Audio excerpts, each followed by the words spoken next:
Hi, my name is Mia, and welcome to Mia's Watching. Now, Mia watches.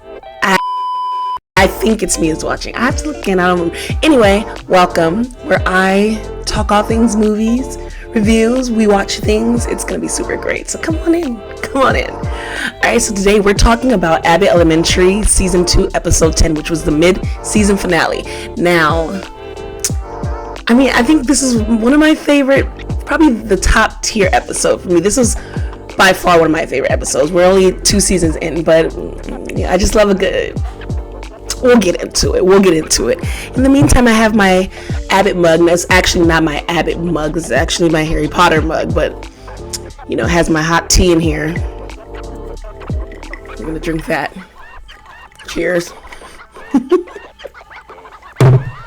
All right, let's get into it. So, we know what we're all here for, right? Because we saw the chemistry. If you've seen the episode, if you haven't seen the episode, click off, go watch the episode, and then come back so we can discuss it. So I'm not telling you anything that you don't already know. All right, so the episode starts off with the gang. They're getting ready for their Christmas break, 2-week Christmas vacation. So everybody's all excited. They're getting ready for the holiday season. The class is doing projects. Janine's obviously passing out cookies, and she's versatile with the way she treats her students, and all of that. She's newly single, so she's about to go out with her girl Erica. They're gonna go hit up a hookah lounge. Exciting for her. Good for her. In the meantime, Barbara and what is her name?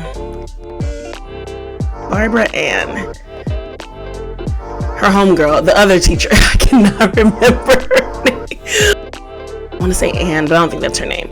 So they normally have their traditional Christmas dinner at the end of the school year. So it's normally the 2 of them, but this year they invited Mr. Johnson, and Barbara, feeling bad, she invites Jacob because he doesn't have any plans this year. His boyfriend's going out of town, and he's lonely this year, so she invited him because she felt bad.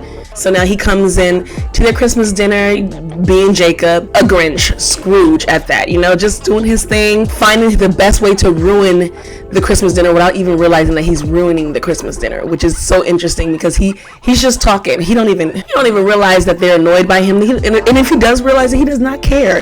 He's still doing him. He don't give a damn. So Mr. Johnson helps him to see that he's ruining Christmas for Barbara and I want to say Shirley.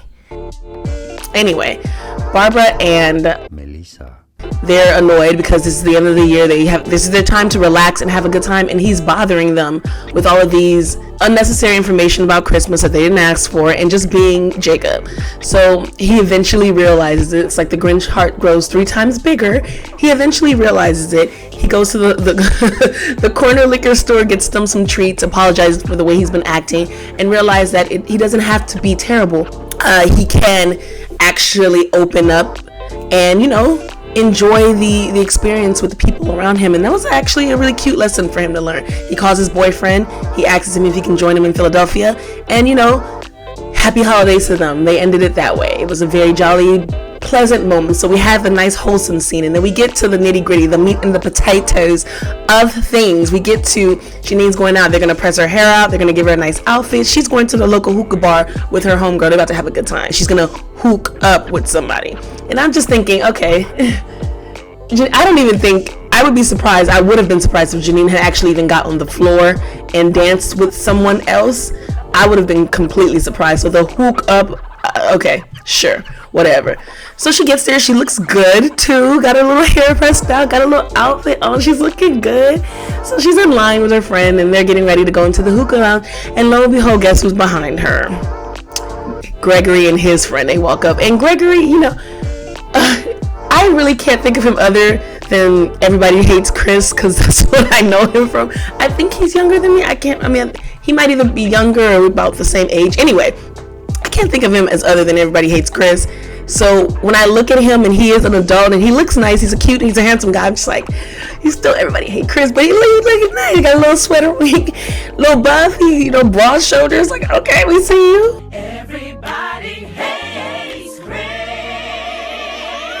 We like it. We like that for you. So he comes in, and they're all surprised to see each other there, but I'm assuming this is a top hookah spot because Ava just now walks past them and being Ava, looking good with all her friends. She don't talk, she don't do line, get out of her way. So they get into the hookah lounge. And here's the thing that's super interesting about it. I don't think I realized how awkward Gregory was. Like, I mean, I know that he's a little weird at times. He does like weird things. He's like boiled chicken sandwiches and stuff like that. But he seems like he can be, I don't even want to say be normal, as being awkward is like not being normal, but he doesn't give me the awkward vibes until this episode. The way he was acting, I'm just like, oh, he is awkward. So they're both really awkward. Like, they're a little weird, but I didn't strike him as awkward, but he is pretty awkward. And it's interesting to see that the way he interacted, trying to like get to Janine, and like just even the way they were dancing on the floor. And now Ava, she's in there, and that's the thing. Okay, so Janine is sitting there not having a good time because she says her co-workers are there and her boss is there. Meanwhile, her boss is on the floor like, hey, shake it.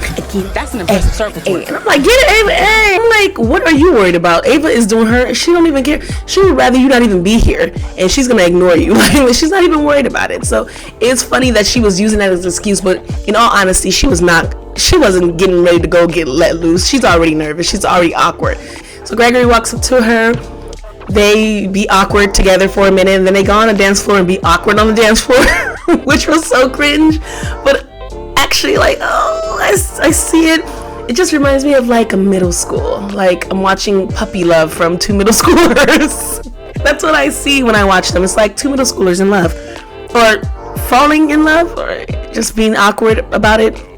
Anyway, Ava, of course, she sees them on the dance floor. You know, Ava's gonna be Ava, just spit out drink. And can we talk about how snatched Ava has been for the last few episodes? Not that she's not a beautiful woman, she's gorgeous, but she has really been snatching up. I mean, outfit on point, hair on point. She's been looking really, really, really good. I just had to put that in there. Ava, girl, you look good.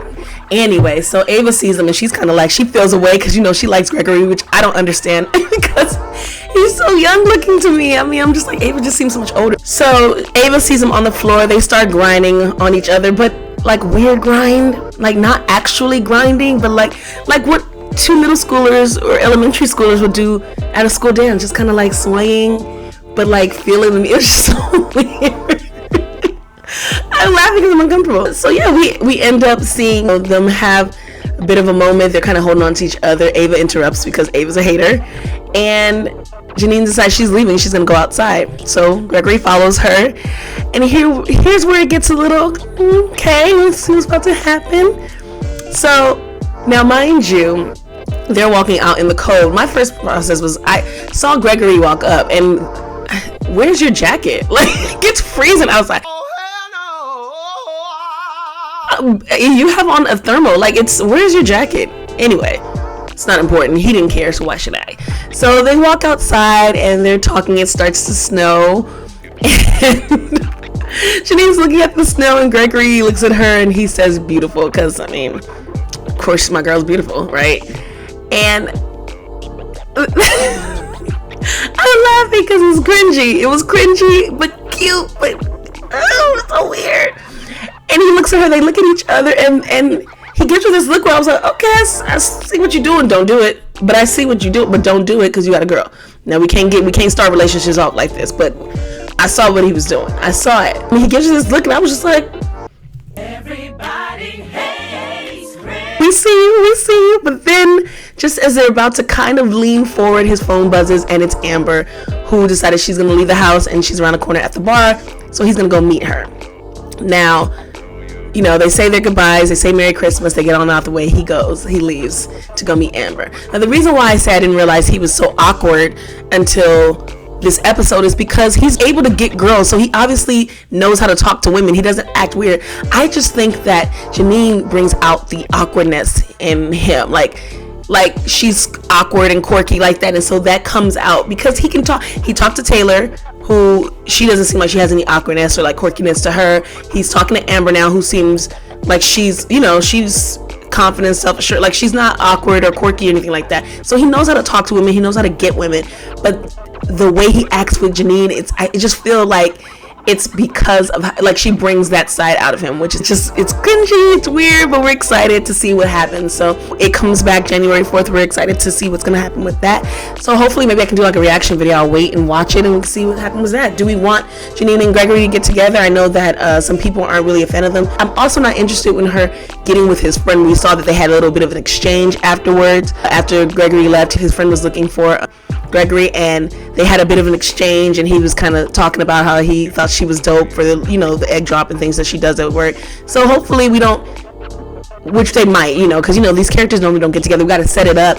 People have to like see them go through heartbreak of, you know, watching the other person fall in love and watching this other person do this and then getting back together and, you know, and all this before they finally get to each other. So we have to watch the whole breakdown of it. But yeah, hopefully she doesn't, we find somebody else and it's not his friend, so we don't have to worry about that whole thing being thrown out. But yeah, so Abbott Elementary episode 10 season 2 mid-season finale was super dope. I was excited to watch it. I was in the edge of my seat like, wait, what's gonna happen? I like the little clubbing scene. They had me moving like, hey. Ava's getting it as usual. I mean, the gangs, they're doing their thing. Obviously, Quinta knows what she's doing with this show. But yeah, we're gonna keep following the story. Do you guys want Gregory and Janine to get together? Do we want her to be with the homie? Do we want her to move on and find somebody completely new? Or we just want everybody to stay friends and just keep it cute, right? Well, I don't know. Let me know down in the comments. But yeah, that was Abbott Elementary season 2 episode 10. Yeah, let me know what you guys think of it, and I will see you guys again with another crazy thing I have going on. Until then, cheers. Bye bye.